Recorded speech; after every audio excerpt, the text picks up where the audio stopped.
Now let's get to the scheduled program.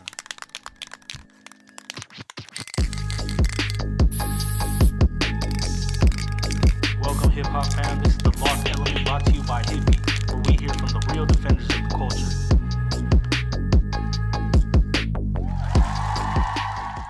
Yo, what's good, LA? It's your boy Kuya. We're back on another episode of the Lost Element.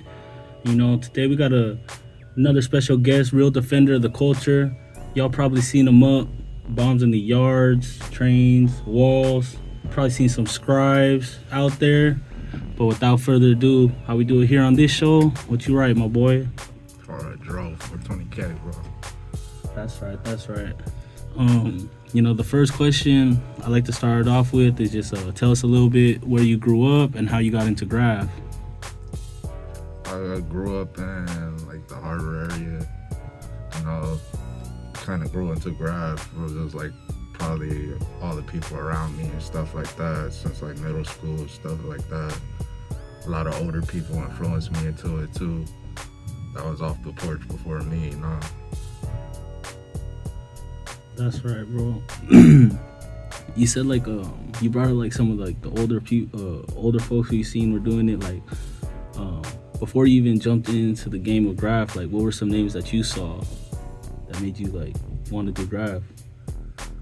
In the HA, there was a lot of people, man. They already know. Like some still here, some passed away. You seen Battle a lot. You seen people from like OKS back in the day. Seen a lot of people. We seen TSA up. It was a gang of crews, man. There was some crews that they wanted to flip into gangs and they just disbanded, but a few crews, bro. Okay, that's right. You know, from there, how'd you get the name Droe? How'd you start writing that? Some people when I was growing up, I had another name before that. It was kind of stupid. It was best one. I don't know, I was kind of airheaded back then, toys mess. But yeah, and somebody I was cool with at the time, like he a loser now.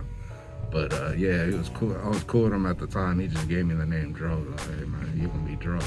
I'm a little crewer from WBK. Okay, that's right, man. So that's how you got the name Droe. Yeah. So start off as best one. Yeah. Droe. That's what's up, man. And then when I was writing best one, I'm sorry to cut you off. They said it stood for body 18, so I was like, nah, bro, I was way off, man. I ain't doing that. Yeah. No, I feel you on that, man. You know, from there, you know, I know you're part of a 420 crew, bro. So can you tell us like what 420 stands up for and like a little bit about the crew? Because that's like a crew you see up everywhere, man.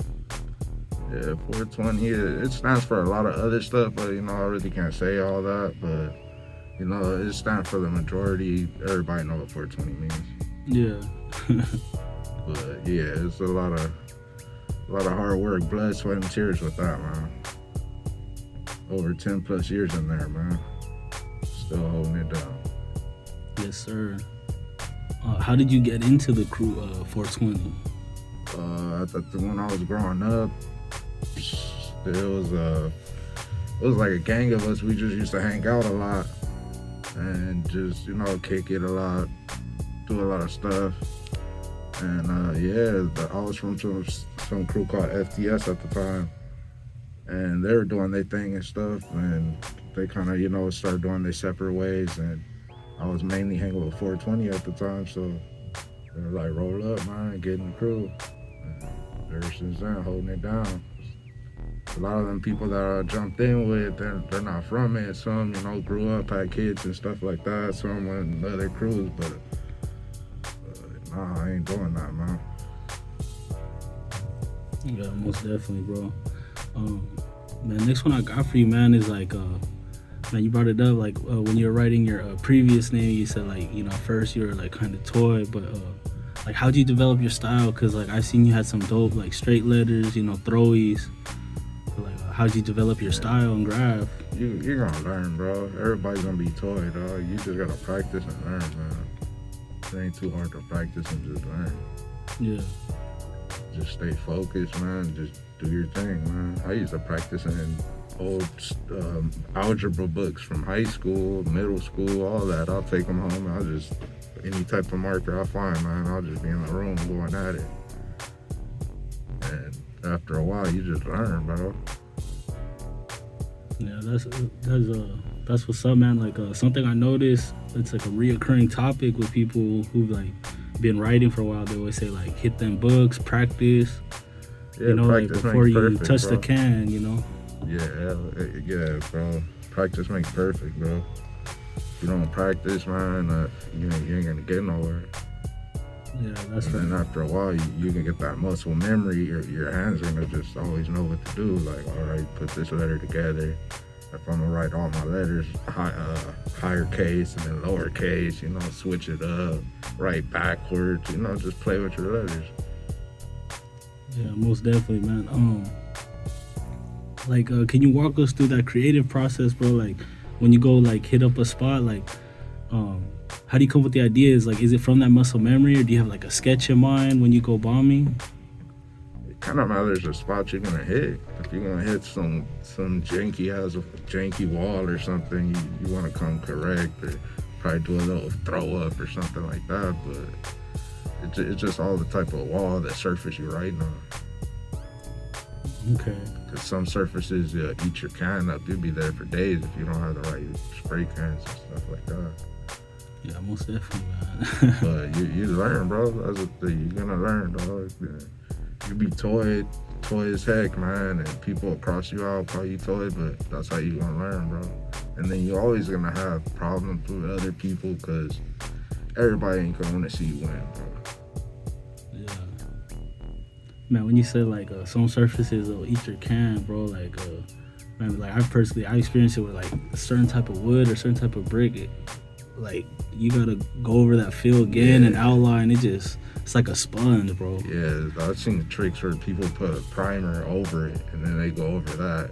Something that have like paint already on it, on the surface or something, because they'll have some metal surfaces that'll eat your cans up if you don't have the right paint. Yeah. Man, with that being said, bro, like, what's your favorite thing to hit up on? Like, you like freeways, trains? Like, what's your favorite thing? I like probably like little low key cuts, man. That's just like that's what I like, man. I like searching for little cuts and stuff like that. So I go back 10 years, 20 years, and be like, yeah, that's me. And then I want to make it hard for my opposition to come look for me and get my stuff. Sometimes they'll find the honey hole, and I'll go back over it, but it ain't nothing. Yeah, most definitely like those landy spots. Yeah. Okay, that's right. I wanna roll with my kid, man, in a stroller. Like, look, that was your dad right there. Man, that's right.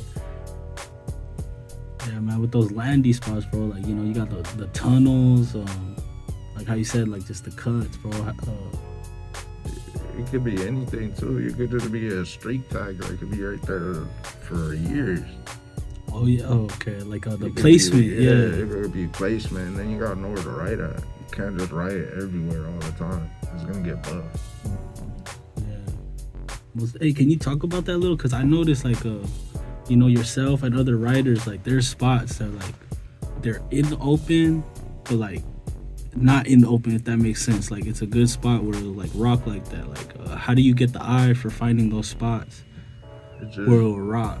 Just other writers gonna know where another writer's gonna write at. It just matters what level they're on. If they're on that, I'm gonna just write on this big wall or something.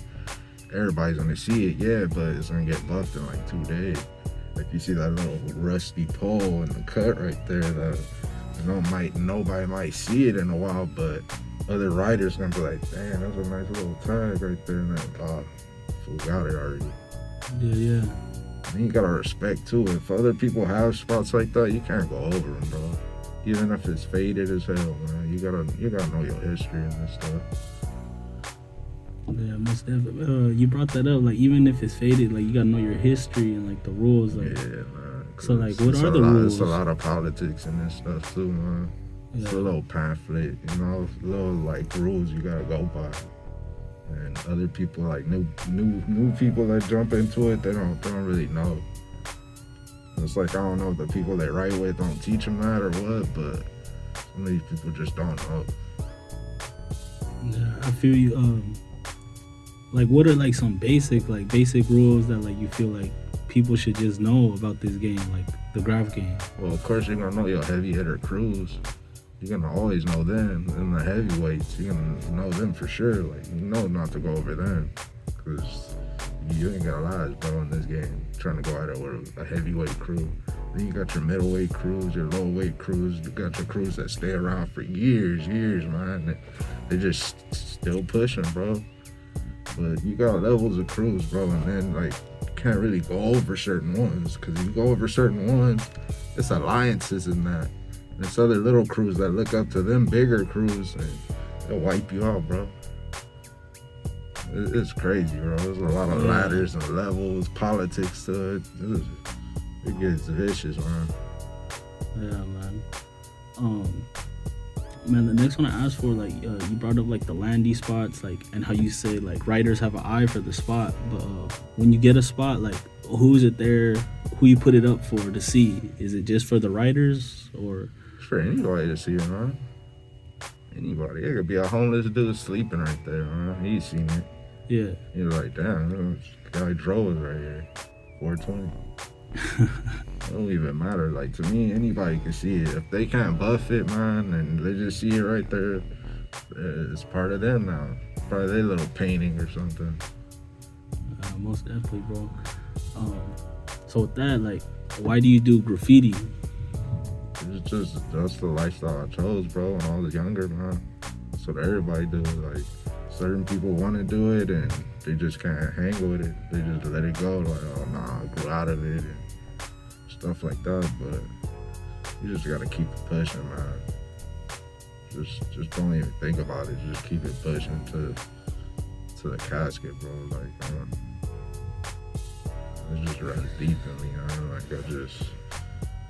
that's all I knew how to really do. That was my hobby, bro. Like, and it's just like a lifestyle, man. Yeah. What was it about graffiti that made you say, like, you know what, this is a lifestyle I want to do, be a writer?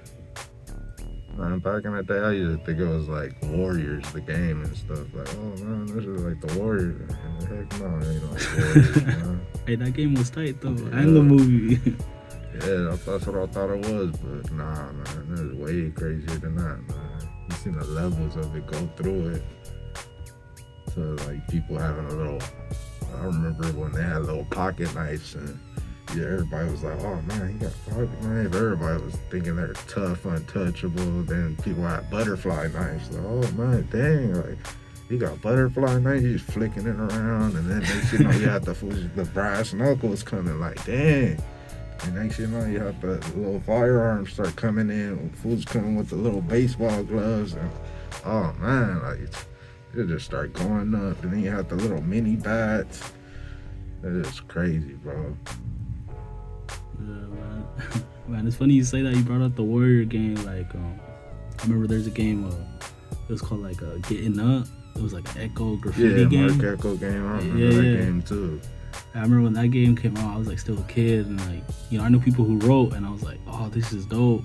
And I was like, I thought it was the game. Yeah, until you actually go out there. My older brothers, homies, used to play them games, and they were like a year or two ahead of me in school, and they used to be like, oh, why you getting into graffiti, man? You're tripping. There could be other people writing that same name, and they'll beat you up. And a lot of them people didn't even want to write no more and do none of that. And I was just like, man, nah, man, that's what I'm gonna do. Yeah. You stood on it. Yeah, man. Still standing on it, man. That's right. Has graffiti changed the way you look at the city or look at the world? Yeah, it changed because social media, man. That shit really changed a lot. Before you used to have to see it, literally visually see it on Flickr. You had your couple of people that were posting on MySpace back then, and it just changed a lot, man. Before it used to be more secretive. Now it's like just all like full blown. Yeah. Not a lot of people want to follow it like it's a trend or something like that. It's like, man, nah, that ain't the way to do it, bro. You gotta really like sleep and eat this stuff, man. My homies used to tell me back in the day when I was barely coming up, like, ooh, this crew beef with this crew, with the crew, they got mad, man. They used to be like, hey, man, talk about girls. Talk about something else, man. You just want to politic all day. But all that politicking, I learned a lot of stuff, bro. And then my pops and stuff, he put me on a lot too. He put me on like big time. Be aware of my surroundings. Always be aware, bro. Even if you least expect it, bro, always have your head on the swivel, man. Yes, sir. Man, you brought up like with the social media. Like, how do you feel like social media has affected Graph? Like, other than like, you said people don't want to be secretive, but as a whole, it's kind of more like it's on like Front Street and stuff like that. Like more of the people that you see up that you like, oh man, you can really click on their page and see their stuff. You don't really get the joy of seeing them in the street. Like, oh man, dang, that's a real jabber tag. That's a real suffer tag, or that's a real nomas tag, or you just see all these old school guys. 125er, you see a 125er tag in person. Oh dang. yeah. No, I feel that, bro. We gotta go to a little break right now. Yeah. We gotta play some music, but after the break, we'll be back with the interview with Droe from 420 Krew. Yo, we're back on the Lost Element on KQBH LP, Los Angeles, California, 101.5 FM, a community service of the Boyle Heights Arts Conservatory, broadcasting live on your FM dial and streaming on KQBHLA.com. And I want to get back into the interview with Droe, 420 Krew. The first question I got, bro, with graffiti being an element of hip hop, how is graffiti hip hop? It match hand in hand, really. They go together. If you play a lot of street hip hop or underground hip hop, Graph is gonna rub off on that. Yeah, most definitely, man. With that, with graffiti, like there's a lot of different titles in it, So like, what do you consider yourself? Like a writer, tagger, bomber, piecer, tag banger? Like, what do you consider yourself? Tag banger? Nah. Nah. It's just like all surface, really. Just none of the burners or none of that style, crazy style like that, nothing like that yet. But I could get there, I could do it, but all that takes work, bro. Like doing bombs and stuff like that takes time and takes energy, bro. That shit hurt your hands, you be cramped up, sweating bullets, but that's what I say, man. Blood, sweat, and tears in it, man. That's right, man. Next one I got, bro, is like, you got any crazy or funny stories that you could share about doing graph? Yeah, I got a gang of stories, bro. It's just, what, you want a funny story, crazy story? What you want, man? It's on you, or share both.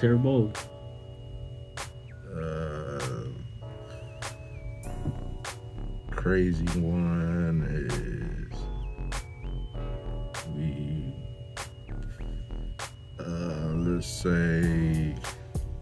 I'll say a funny one, cause it's with my boy Long Live Rooftop, man, 420K. Yeah, we're in a train spot or little train tracks.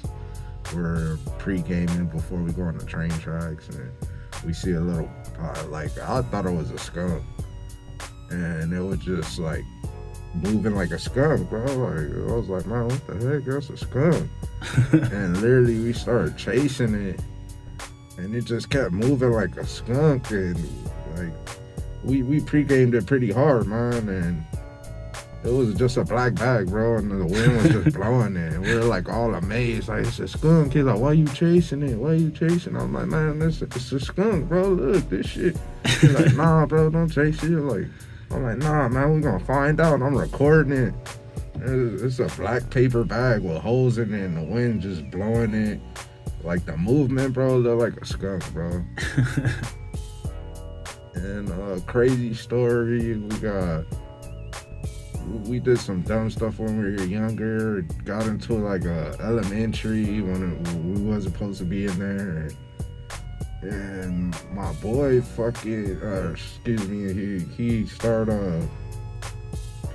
he got into a classroom and started mixing acrylic paint and pouring out glue everywhere. And it was just too much going on, man. We shouldn't have even been in there. And one of the dudes sprayed a fire extinguisher in there in the classroom. And we wasn't even supposed to be there, man. And right when we come out, literally a lady across the street, she worked there. And she just flipped out, man, and just started calling the boys. The boys started coming from every direction, man. And instead of the homies splitting up, or they're not even the homies no more, I don't consider them homies, but some of them are, but some of them ain't. But other than that, they just kept running in circles, bro. Like, man, get out of there, man. Y'all just running. They just kept running around the block of the school where we just got out of. And I'm like, bro, split up. And it's like 3 people running in circles. I'm like, man, me and the other homie, you took the back street and we got out of there, man. They got the ghetto bird. Yeah, the whole squad over there, bro. And then the old boy end up telling on me, man. Ended up telling on me and my boy who got away. Like, man, you got caught, bro. Like, take the blame. Like, that's you. You got caught. And nah, man, you got me kicked out the district. And the homies peeps, they pulled up. Like, nah, man, we going to downtown. We're protesting this. I was like, man, that's on my hands. Y'all do it. And they got us back in the little district or whatever. But yeah, it was pretty crazy. And that was just like in 6th grade. Dang. Yeah, there's way more stuff, man. When like that 9/11 happened, they said that I had gum, man. I was passing it around in the class, and then the teacher was like, man, you got, because I used to go to a 99 cent store before I went to middle school, whatever, get some gum packs and just pass it out and stuff like that, and people were putting it under the desk. And she's like, hey, man, give me your backpack. I'm like, man, you gonna take my backpack? She took it. When she took it, she was like, man, I got a bomb in it. I didn't know that all that 9/11 stuff was gonna go on, bro, like, and go crazy. Yeah. But instead of them being on it, they waited till 2 days later and pulled me out of class and start searching me, bro. Like, what's going on? And I see 2 people that I was in that class with, man, that told on me in that same dean's office, and they're like, you know what we here for? I'm like, nah. And they're like, yeah, you made bomb threats on the school. I'm like, oh, nah, bro. Or them just taking over some gum, bro. Made a big deal, bro. Nah, that's insane. Yeah, they're clowns for that.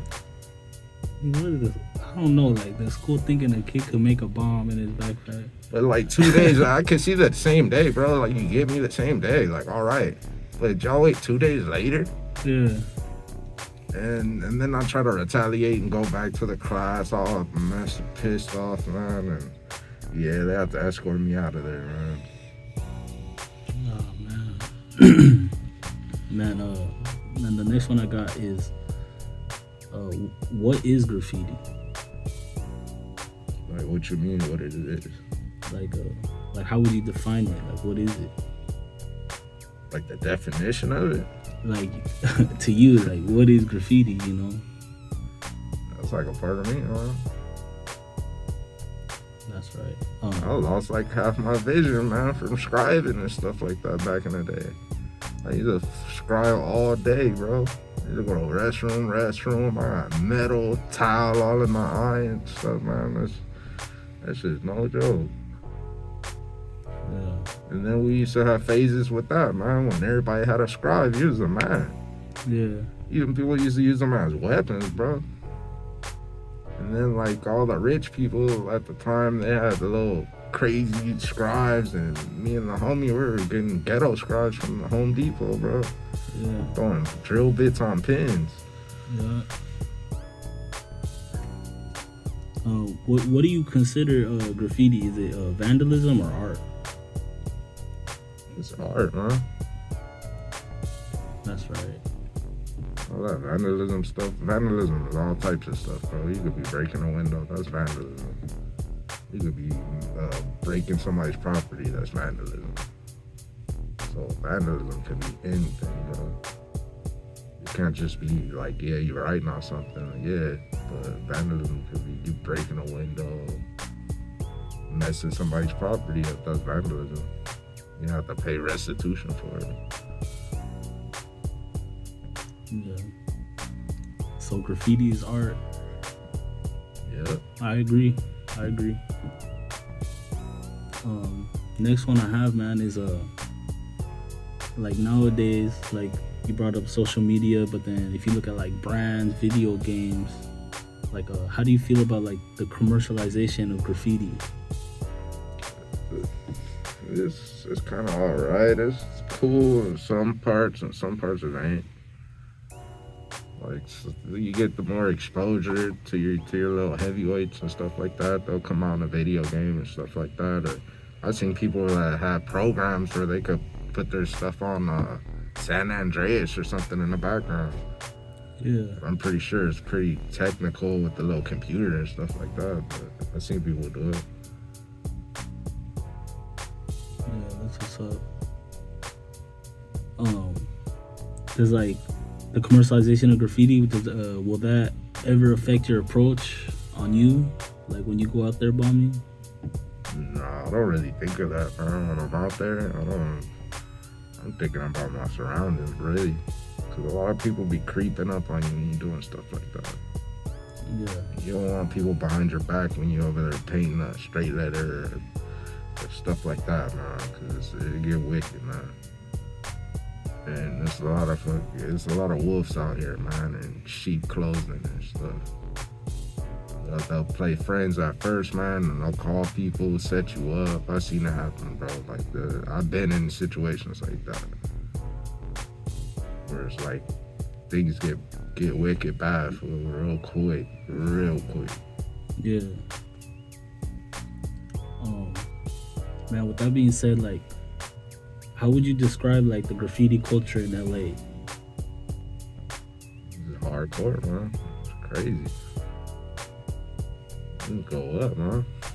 You gotta really be on your stuff over there. Yeah. And then like I'm coming from like the HA and stuff, so over there it's a whole nother monster over there, bro. Man, yeah, shout out to HA. But when I slide over there, man, whew, they love your boy out there, bro. Maybe your airing and stuff. Like, whoop, like 4 people on my show. Like, dang, man. Can't even have fun out here no more, man. What I do? I didn't even do nothing. I should be chilling. I just be hating. Yeah. Man. Hey, you must be doing something right if you're getting some hate, you know? Yeah, there's a lot of stuff I did when I was younger, man. Like, I used to have that instinct where it's like I got crossed out. I'm like a net, bro. I'm gonna keep coming. Like, you gonna keep like swatting me away and stuff, but I'm gonna just keep coming, bro. Like, I'm not gonna stop. Yeah. And then a lot of like when they say frenemies, there's a lot of those too, bro. Like a lot of people I grew up with like start having personal beef with me for no odd reason. I was like, yeah.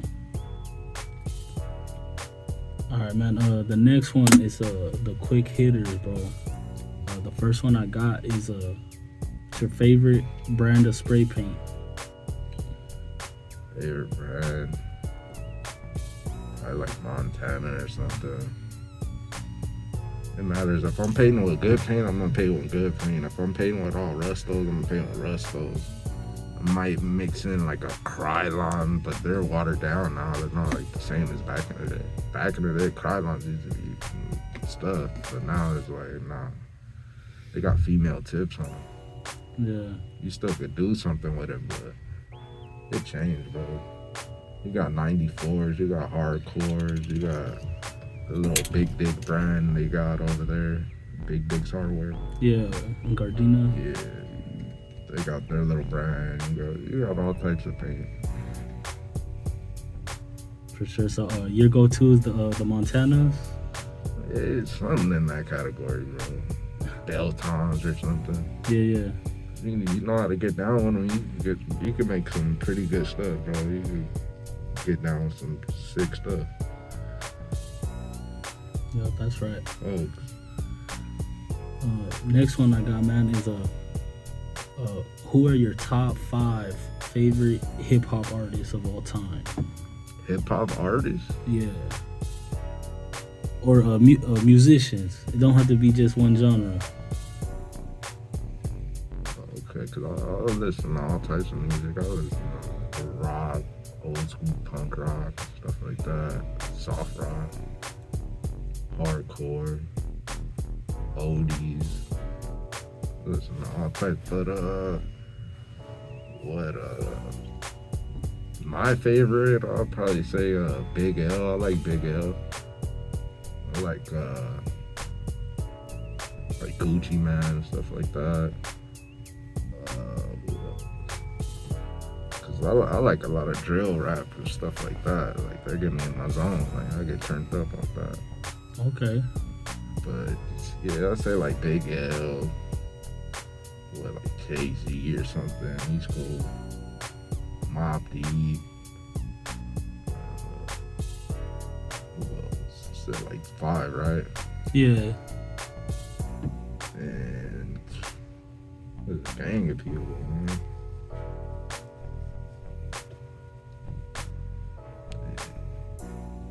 Say Nas and who else? Probably say KRS One. KRS, okay. Got a lot of those East Coast legends right there. Yeah, I like West Coast too. Like I would put Tupac in there too. I forgot Tupac for sure. Eazy-E too. That's right. All right. Next one, man, is what's the best local food spot? Local, like out here? Just it could be all of like anywhere in LA, like a local spot, you know, like a hole in the wall. Like, what's your favorite go-to spot? Yeah, I wouldn't say it's a go-to spot, but like, yeah, they got some good food there. Check out like Rick's Burgers. Okay. It's a good spot. The one on Rosecrans. Don't come over there playing. You get, you know. But yeah, yeah, over there, bro. Okay, that's right. Last one I got, man, is what's a piece of advice to a youngster out there who's getting into graph? Just put your head down, bro, and just keep. If you want to stick to graph, stick to graph. If you want to go to jump in the big leagues and go game bang that first, man.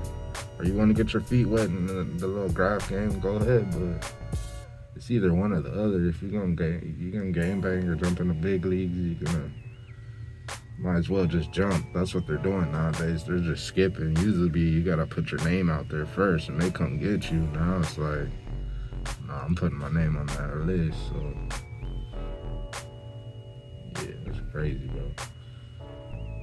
Yeah, that's what's up, man. All right, man. Before we go, you got any shout outs you want to give, and any last word? Yeah, I want to shout out Long Live my boy Rooftop, bro, forever, man. And shout out my crew, man, 420K. Shout out the guys, free Baby Sparks, free Rowdy all day. You know, homecoming for y'all fools. But yeah, bro, and shout out to BGB one. All right, that's right, man. All right, y'all, we're listening to The Lost Element. We're here with Droe, 420 Krew. You guys were listening to Lost Element on KQBH LP, Los Angeles, California, 101.5 FM. Community service of the Boyle Heights Arts Conservatory, broadcasting live on your FM dial and streaming on KQBHLA.com.